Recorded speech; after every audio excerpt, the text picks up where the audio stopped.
Дәл бүгін Жеңіс командасы 16 жыл өткеннен кейін Астанада өз ойынын өткізеді.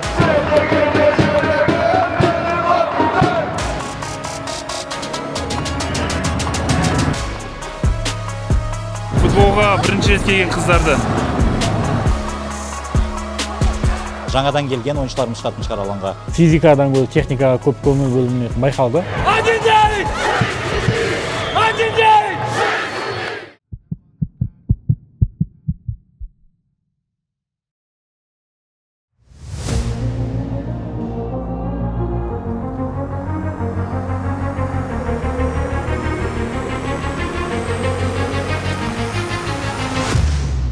Ассалаумалейкум, құрметті достар, Sport Pulse Live YouTube арнасында кезекті влог. Бүгін ерекше күн, 8 наурыз халықаралық әйелдер күні.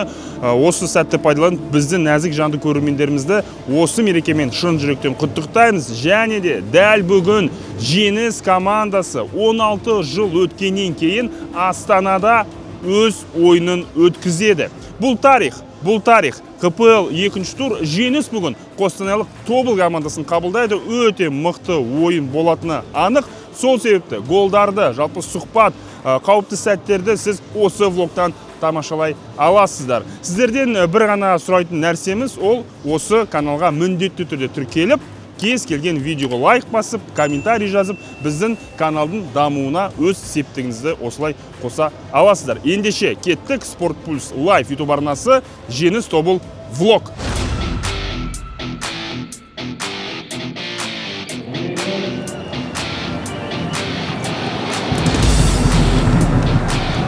Ойын басталды.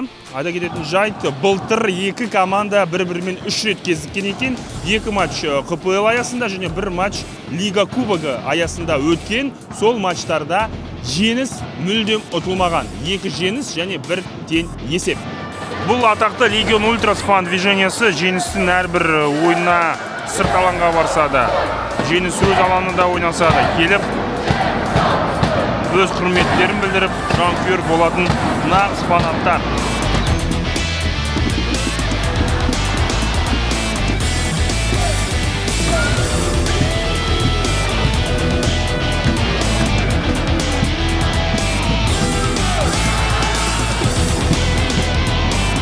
Төрешінің көмекшісі болу оңай дейсіздер ме?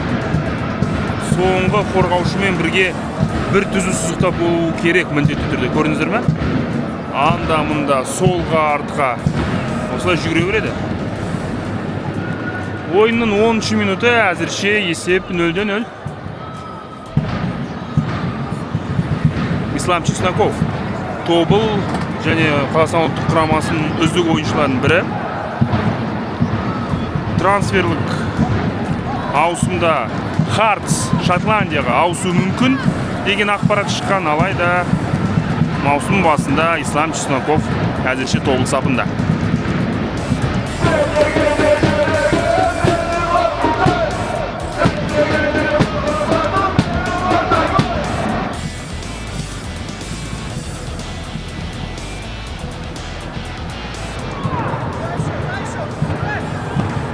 Асхат Балтабеков Sport Pulse YouTube каналына қонаққа келген. Асхат Балтабек және Мади Хасейн.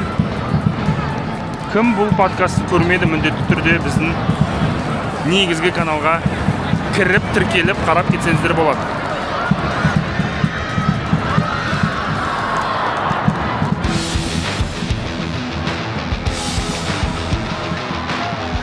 Қазақстан Премьер-лигасының алғашқы турында Жеңіс командасы сырт алаңда Қызылордалық Қайсарға қарсы ойнады. Есеп 0-0. Бұл жерде енді қар борап, қар жауып, командалар дұрыс ойын өрнегін көрсете алмады. Тобыл болса өзінің алаңында сенімді түрде КПЛ-дің жаңа қосылған командасы Ұлытау командасын сенімді түрде 2-0 есебімен жеңді. Ендеше Тобыл қазір турнирлік кестеде бірінші орында тұр. Сол себепті Жеңіс командасы турнирлік жағдайын жақсарту үшін бүгін кемінде тең есеп ойнауға тырысатын шығар. Бірақ футболда барлығы мүмкін. Жеңіс осындай тарихи ойында женіп кетсе, біз таң қалмаймыз. Қостанайлық Тобыл командасы бүгін жанкүйерсіз қалмады. Арнайы Қостанайдан ат терлетіп, міне бір 20 шақты жанкүйер келген екен. Арнайы дайындап келген баннерлері де бар. Ел намысы, ер намысы. Бейімбет Малин, Ахмет Байтұрсынов, Ыбырай Алтынсарин және Міржақып Дулатұлы бейнеленген міне керемет баннер.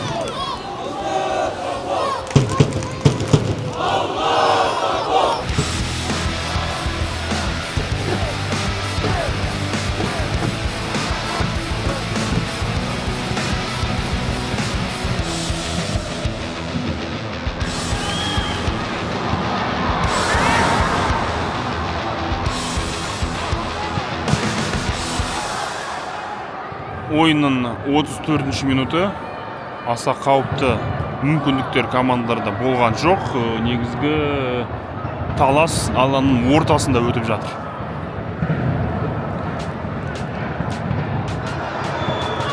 Байқа.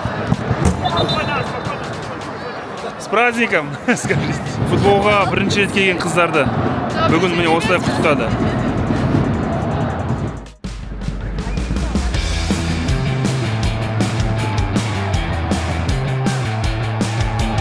Осылайша бірінші тайм аяқталды. Гол соғылмады, есеп ашылмады, 0-0. Бірақ екінші таймда міндетті түрде голдар болуы керек. Бірінші тайм аяқталғаннан кейін Астана Арена алаңына рэперлер шықты. Бұл енді жанкүйерлерге арналған шоу. Менің ойымша негізі бірінші тайм өте тартысты өтті.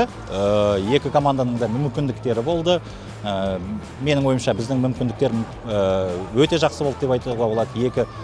Кемде 2 гол салуға. Өкінішке қарай сала алмадық. Қазір екінші тайм бұдан да өте жақсы өтеді деп ойлаймын. Қызықты болады деп ойлаймын. Қазір ойыншылар алмасады, Тобылдың да мықты ойыншылары бар. Қосалқы құрамда бізде де жақсы ойыншыларымыз келді. Мүмкін жаңадан келген ойыншыларымыз шығатын шығар алаңға. Сондықтан менің ойымша жақсы атмосфера бүгін ойында. Бүгін мейрам, аруларымыздың бәрін құттықтап, бүгін жеңіске жетеміз деген ойымыз бар. Екінші тайм басталды. Әзірше есеп 0-0. Жалпы бұл ойын тең есеппен аяқталса, біз таң қалмайтын сияқтымыз.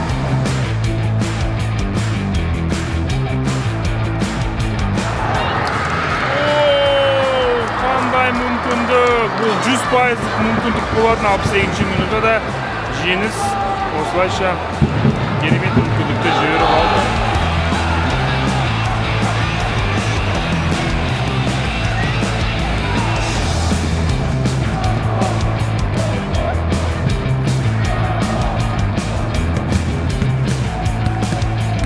Месауди бұрыштама добын көтереді.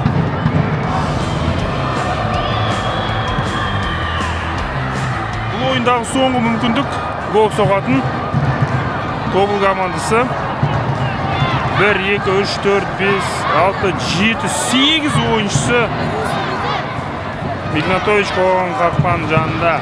Көрейік.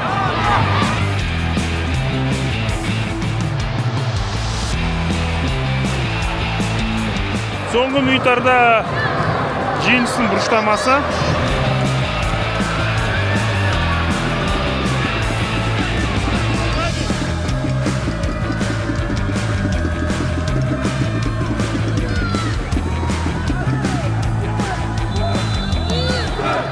Осылайша бүгінгі ойын аяқталды.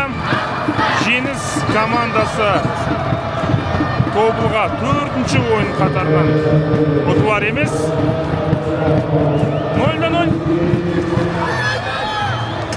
1-9! 1-9! 1-9!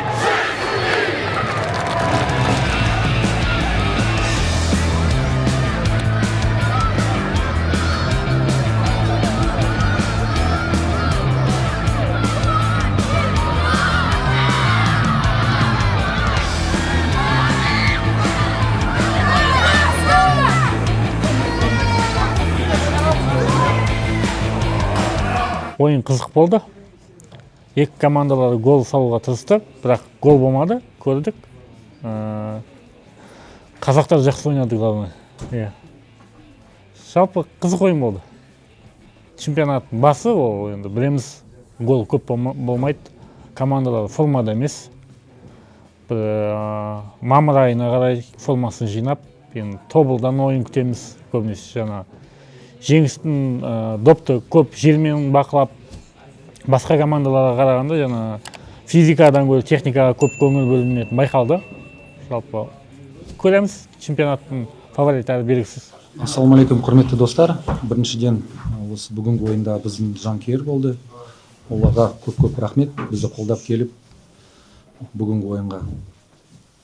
Добрый вечер, дорогие друзья. В первую очередь хотелось бы поблагодарить наших болельщиков, которые сегодня пришли на матч, поддержать нашу команду. За это им спасибо. То, что касается в целом игры, я думаю, то, что была игра такая рваная, можно сказать. Не хватило где-то немного стадии завершения именно нашей команды. Последнего паса или какого-то удара.